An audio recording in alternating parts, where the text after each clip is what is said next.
आजको यो भिडियोमा हामी च्याप्टर कति हो यो 9 क्याश फ्लो स्टेटमेंट को अस्मिता प्रकाशन को नम्बरिकल प्रॉब्लम 6 नंबर हो। अब यहाँ क्वेश्चन में यहाँ 6 नंबर में के दिएको छ the closing balance of different assets and liability are given below।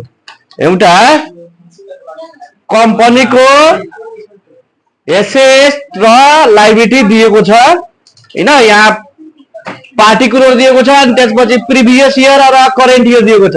हेर्ने बढी हाला गर्नु हुँदैन, राम्रोसँग सुन्ने। यहाँ प्रिभियस इयर दिएको छ र यहाँ के दिएको छ करेन्ट इयर दिएको छ। फर्स्ट इयर दिएको हुन्छ, सेकेन्ड इयर दिएको हुन्छ हैन। यदि सालमा दियो भने 2 सालको के गर्छ यसले क्वेश्चनमा 2वटा सालको बैलेन्स शीट दिएको हुन्छ अनि त्यसको तल के दिएको छ एडिशनल इन्फर्मेसन दिएको छ। Additional information cash cost of goods sold दिएको छ, अपरेटिङ एक्सपेन्स दिएको छ, सेल्स ड्युरिङ द इयर दिएको छ अनि त्यसपछि furniture costing RS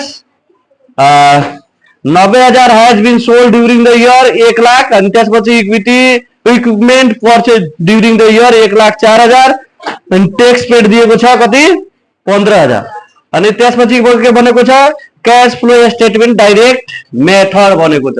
direct method यसमा मेथड भनिदिएको छ। यदि मेथड भनेको हुँदैन नेसेसरी भनेको हुन्छ भने जुनमा सेल्स दिएको हुन्छ त्यसलाई के गर्ने डाइरेक्ट मेथडबाट बनाउने अनि जसमा के दिएको हुन्छ नेट प्रॉफिट दिएको हुन्छ, नेट इनकम दिएको हुन्छ त्यसलाई के गर्ने इनडाइरेक्ट मेथडबाट तयार गर्ने। अब हामी क्याश फ्लो स्टेटमेंट भनेको छ रिक्वायर्डमा तयार गर्नको लागि डाइरेक्ट मेथडबाट। यहाँ के गर्छ 6 नम्बर च्याप्टर कति हो chapter 9 cash flow statement chapter को नाम हो हैन। यहाँ के cash flow statement under direct method भनेको छ डाइरेक्ट मेथड। अनि यसको फर्मेट तयार गर्ने यहाँ फर्मेट में के हुन्छ यहाँ पार्टिकुलर हुन्छ, पार्टिकुलर यहाँ के हुन्छ अमाउन्ट हुन्छ, यहाँ के हुन्छ अमाउन्ट हुन्छ हैन।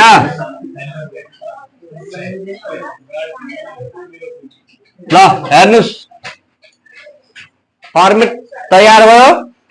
अब सबभन्दा पहिला हामीले के निकाल्नु पर्यो cash flow from operating activities. यहाँ लेख्ने cash flow from operating activities.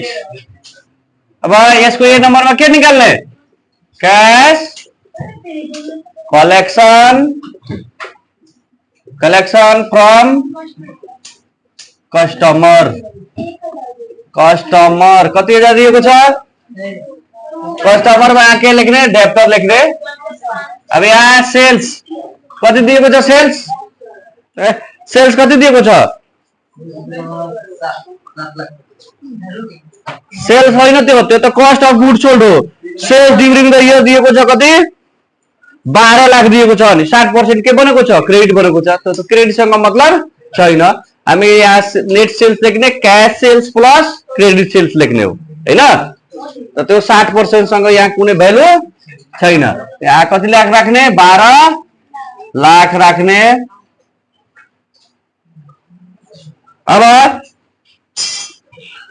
यहाँ क्वेश्चन में हेर्ने बैलेंस शीट में करेन्ट एसेट्स में हेर्ने फिक्स एसेट दिएको छ, डेप्टर दिएको छ करेन्ट एसेट्स में प्रिभियस इयर में कति दिएको छ 1,20,000 अनि करेन्ट इयर में कति दिएको छ 1,50,000। डेप्टर के भएको छ इन्क्रिज भएको छ। इन्क्रिज हुन्छ भने के हुन्छ एड हुन्छ कि लेस हुन्छ लेस हुन्छ। इन्क्रिज इन डेप्टर भयो भने के हुन्छ लेस हुन्छ। करेन्ट एसेट्स डेप्टर बढेको छ यसको मतलब छ कि हामी उधारोमा बढी सामान के गरिदिएको छ बिक्री गरिदिएको छ, अहिले पैसा कलेक्सन भएको छैन। त यो दुवैको डिफरेन्स कति छ 30,000। यहाँ के लेख्ने इंक्रीज इन डेप्टर कति हजार 30,000 पैसा के हुन्छ माइनसमा हुन्छ। अनि त्यसपछि इन्भेन्ट्री यसमा आउँदैन, शेयर क्यापिटल आउँदैन, क्रेडिटर आउँदैन, आउटस्ट्यान्डिङ आउँदैन, क्याश आउँदैन भने अब के गर्ने यसलाई जोड्ने घटाउने कति हजार आउँछ यो 11,70,000 प्लसमा आउँछ। अब बी नम्बरमा कैश पेड टू सप्लायर और के क्रेडिटर। अब यसमा के दिएको छ क्रेडिटर दिएको छ। पहिलो सालमा कति दिएको छ 1,20,000 दिएको छ। दोस्रो सालमा कति दिएको छ 1,50,000 दिएको छ। यो के भएको छ इन्क्रिज भएको छ। त क्रेडिटर इन्क्रिज हुन्छ भने के हुन्छ प्लसमा हुन्छ, डेप्टर इन्क्रिज हुन्छ भने के हुन्छ माइनसमा हुन्छ। त पहिले यहाँ के लेख्ने कस्ट अफ गुड्स सोल्ड कति हजार दिएको छ cost of goods sold. Additional इन्फर्मेसनमा 7,25,000 कति 7,25,000 पैसा केमा हुन्छ यो माइनसमा हुन्छ। अनि त्यसपछि इन्क्रिज इन डेप्टर कति हजार 30,000 यो केमा हुन्छ प्लसमा हुन्छ। अरु यसमा त्यसपछि दिएको छ इन्भेन्ट्री यसमा हुन्छ। पहिलो सालमा 1,35,000 दिएको छ। दोस्रो सालमा कति दिएको छ 1,60,000। त कति इन्क्रिज भएको छ कति इन्क्रिज भएको छ इन्भेन्ट्री कति इन्क्रिज भएको छ 25,000 के भएको छ इन्क्रिज भएको छ। त्यहाँ लेख्ने इन्क्रिज इन इन्भेन्ट्री कति हजार 25,000 त यो केमा हुन्छ माइनसमा हुन्छ हैन। अब क्रेडिटर इन्क्रिज भयो भने के हुन्छ प्लसमा हुन्छ। किनभने हामीले साहुसँग उधारोमा सामान के गरेको छ ल्याएको छ, अहिले पैसा दिएको छैन। र यो इन्भेन्ट्री भनेको के हो बिक्री गर्न बाँकी के हुन्छ जुन स्टक हुन्छ त्यो स्टकलाई के भनिन्छ इन्भेन्ट्री भनिन्छ। त इन्क्रिज भइहालेको छ यसको मतलब बिक्री भएको छैन। त त्यसमा पैसा लगानी भएको छ कि छैन क्याश आउटफ्लो भएको छ कि छैन आउटफ्लो भइहालेको छ। जब पैसा आउँछ भने नि इनफ्लो हुन्छ, पैसा आउँछ अनि के हुन्छ इनफ्लो हुन्छ। पैसा गयो भने के हुन्छ आउटफ्लो हुन्छ। अनि यसमा हामीले के गर्ने हो जुन शीर्षकबाट पैसा आउँछ हैन क्याश इनफ्लो हुन्छ व्यवसायमा बिजनेसमा त्यसलाई के गर्ने हो प्लसमा राख्ने हो। जुन कामबाट पैसा के हुन्छ बिजनेसबाट आउटफ्लो हुन्छ जान्छ त्यसलाई के गर्ने हो माइनसमा लेख्नु हो। बुझ्नुभयो। अब यो कति हुन्छ 7,25,000 7,25,000 र 25,000 यो माइनस माइनस के हुन्छ प्लस हुन्छ 7,50,000। 7,50,000 बाट यो 30,000 जान्छ भने कति आउँछ 7,20,000 माइनसमा हुन्छ। अब त्यसपछि के हुन्छ सी नम्बरमा cash paid to employee and other operating expenses। अब ऑपरेटिंग एक्टिविटीज। अब यसमा के दिएको छ ऑपरेटिंग एक्सपेन्स 3 लाख दिएको छ। ऑपरेटिंग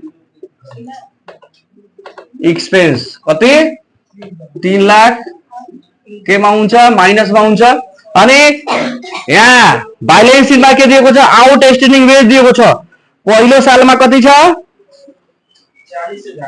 40,000 छ। दोस्रो सालमा कति छ 50,000 छ। त इन्क्रिज भइहालेको छ 10,000 के भएको छ इन्क्रिज भएको छ। Increase in outstanding wages. Outstanding wages कति हजार दुबईको डिफरेन्स कति छ 10,000 त केमा हुन्छ प्लसमा हुन्छ 10,000 प्लसमा हुन्छ। अब यसमा आउने शीर्षक छैन। अब के गर्ने यो कति हजार आउँछ 3 लाखबाट 10,000 जान्छ भने 2,00,000 2,90,000 माइनस में हुन्छ अनि त्यसपछि हैन यहाँ टैक्स पेड दिएको छ कति हजार 15,000 डी नम्बरमा लेख्ने टैक्स पेड कति हजार 15,000 माइनस में हुन्छ हैन अब के गर्ने यहाँ कैपिटल ये लेख्ने अनि यहाँ लेख्ने net cash flow from operating activities A plus B plus C plus D हैन अब ए मा कति छ प्लस मा छ अनि यो बी मा 7,20,000 माइनस मा छ सी मा 2,90,000 माइनस मा छ अनि डी मा 15,000 के मा छ माइनस मा त पहिला यो माइनस वालालाई सबैले के गर्ने जोड्ने कति हजार आउँछ जोड्नुस् त 7,20,000 प्लस 2,90,000 प्लस 15,000 10,25,000 11,70,000 बाट के गर्ने घटाउने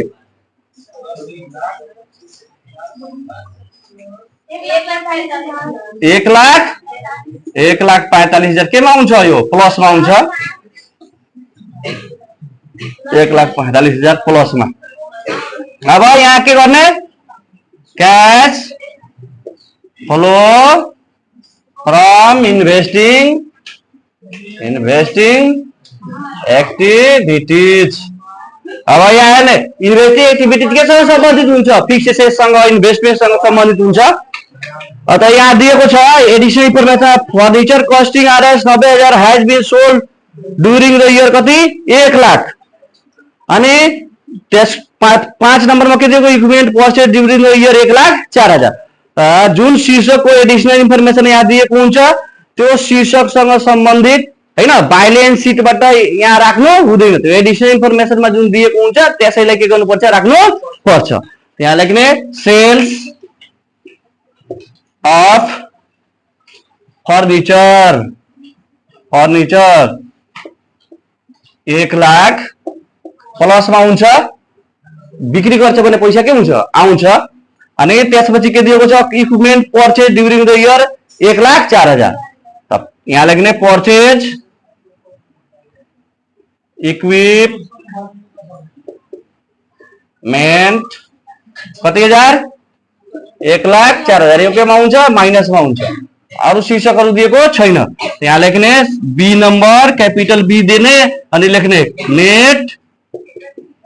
net cash flow from investing activities अब 1 लाख बाट यो 1 लाख प्लस 1,04,000 माइनस 4,000 माइनस में क्या आउँछ तो यहाँ लिखने माइनस 4,000 अब यहाँ के लिखने cash flow from financing activities अब यो केसँग सम्बन्धित हुन्छ शेयर र डिबेन्चर र डिभिडेन्डसँग सम्बन्धित हुन्छ यहाँ डेब्टर शेयर क्यापिटल दिएको छ हैन क्वेशनमा कति दिएको छ पहिलो सालमा दिएको छ 1,50,000 दोस्रो सालमा कति दिएको छ 3 लाख दिएको छ यहाँ के हुन्छ इशू अफ शेयर कति हजार 1,50,000 के मा हुन्छ यो प्लस मा हुन्छ अनि अरु शीर्षक दिएको छ यो फाइनान्सिङ एक्सपेन्ससँग सम्बन्धित फाइनान्सिङ एक्टिभिटीसँग सम्बन्धित शीर्षक दिएको छ यसमा क्वेशनमा दिएको छैन तो यहाँ लेख्ने सी नम्बर लेख्ने अनि लेख्ने net cash flow from financing activities 1,50,000 plus में आउँछ हैन अब यहाँ के लेख्ने net change in cash and cash equivalent है ना, A plus B plus C, capital A plus B plus C. तो यहाँ कति छ यो, ए मा 1,45,000 प्लस में छ अनि बी मा 1,50,000 के मा छ प्लस में छ। दुवै जोड्छ भने कति हजार आउँछ, 2,95,000 बाट 4,000 यो जान्छ भने कति हजार आउँछ, 2,95,000 बाट 4,000 घट्यो भने 2 लाख के आउँछ, 91,000 आउँछ। अब यसमा यहाँ दिएको छ क्याश, प्रिभियस इयर को कैश के ओपनिंग कैश हो हैन। तो यसमा के गर्छ हामी, एड गर्ने, एड ओपनिंग कैश बैलेंस कति हजार, 75,000। Therefore closing cash balance plus में दिएको छ। यो जोड कति हुन्छ, यो जोड्दा 2,91,000 में 75, 3,66,000 एन्सर आयो। ल अब यो भिडियोलाई के गर्ने, राम्रोसँग 2 चोटि 3 चोटि के गर्ने हेर्ने, 2 चोटि 3 चोटि के गर्ने हेर्ने अनि त्यसलाई के गर्ने, आफ्नो मनले बनाउने हैन। र यो भिडियोसँग के गर्ने, करेक्सन गर्ने। यो भिडियोलाई लाइक र सब्स्क्राइब गरिदिने। धन्यवाद। बन्द गर्नु।